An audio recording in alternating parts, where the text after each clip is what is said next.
Chapitre 45. La duplicité de Joseph Ratzinger, suite. On voit bien que Monseigneur Lefebvre associait totalement Joseph Ratzinger au désastre que subit la chrétienté depuis Vatican II, et qu'il était loin de considérer cet homme comme un conservateur, mais bien plutôt comme l'un des réformateurs responsables du désastre.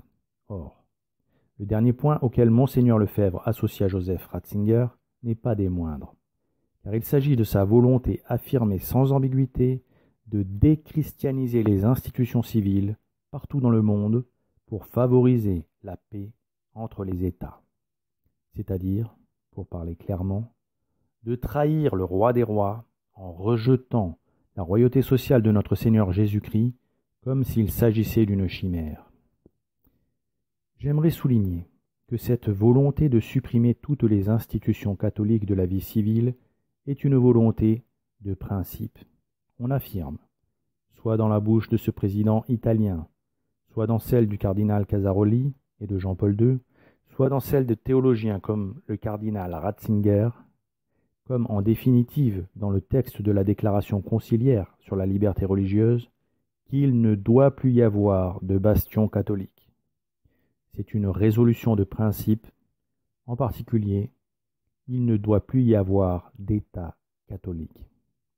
Autre chose serait de dire, nous consentons à accepter la séparation de l'Église et de l'État, parce que la situation dans notre pays a complètement changé par la malice des hommes, la nation n'est plus en majorité catholique, etc.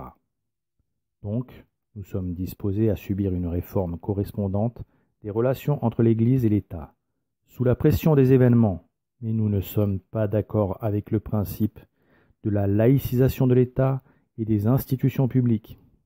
Ça, ce serait parfaitement légitime de le dire dans les pays où la situation a vraiment changé. Mais dire globalement qu'à notre époque, dans tous les pays, le régime d'union entre l'Église et les institutions civiles est dépassé, c'est absolument faux. D'abord, parce qu'aucun principe de la doctrine catholique n'est jamais dépassé, même si son application doit tenir compte des circonstances. Or, le régime d'union est un principe de la doctrine catholique, aussi immuable que celle-ci.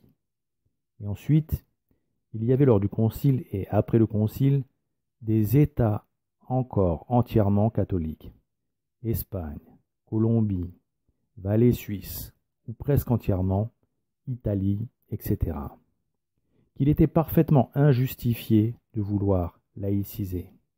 Or, pour prendre un exemple, le cardinal Ratzinger dit exactement le contraire dans son livre « Les principes de la théologie catholique ». Presque personne ne conteste plus aujourd'hui que les concordats espagnols et italiens cherchaient à conserver beaucoup trop de choses d'une conception du monde qui, depuis longtemps, ne correspondait plus aux données réelles. De même, presque personne ne peut contester qu'à cet attachement à une conception périmée des rapports entre l'Église et l'État correspondaient des anachronismes semblables dans le domaine de l'éducation. Ni les embrassades, ni le ghetto ne peuvent résoudre durablement, pour le chrétien, le problème du monde moderne. Il reste que le démantèlement des bastions que Urs von Balthasar réclamait en 1952 était effectivement un devoir pressant. Il lui a fallu, à l'Église, se séparer de beaucoup de choses qui jusque-là assuraient sa sécurité et lui appartenaient comme allant presque de soi. Il lui a fallu abattre de vieux bastions et se confier à la seule protection de la foi. Comme vous pouvez le constater, ce sont les mêmes banalités libérales que nous avons relevées déjà sous la plume de John Courtenay Murray et d'Yves Congar. La doctrine de l'Église en la matière est réduite à une conception du monde liée à une époque révolue, et l'évolution des mentalités vers l'apostasie est affirmée comme étant chose indifférente, inéluctable et tout à fait générale.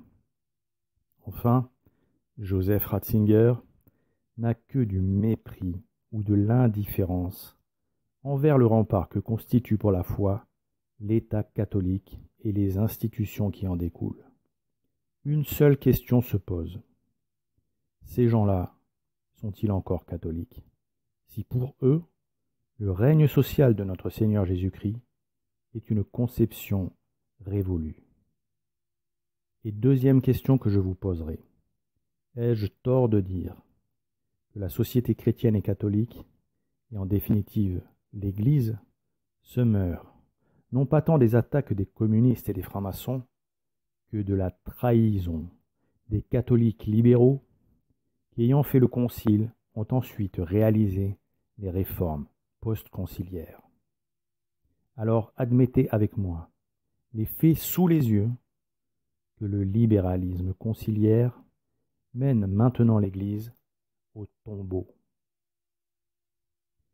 Joseph Ratzinger était tellement impliqué dans la contre-Église post-Vatican II qu'il fut élu comme son représentant, parce qu'il avait toujours respecté la feuille de route donnée par Belzébuth. Et à bien regarder son curriculum vitae, il ne serait pas étonnant qu'il ait eu l'outrecuidance de mentir au sujet du troisième secret de Fatima, tant son impiété est grande pour oser ainsi se moquer du Christ, de sa très sainte mère et du Saint-Esprit. À ce titre, il est bien le digne successeur de M. Wojtyła. Et c'est pour cette raison qu'il a poursuivi son œuvre néfaste en réitérant les rencontres pour la paix, dont la première fut initiée en 1986 pour célébrer l'année internationale de la paix promue par l'ONU.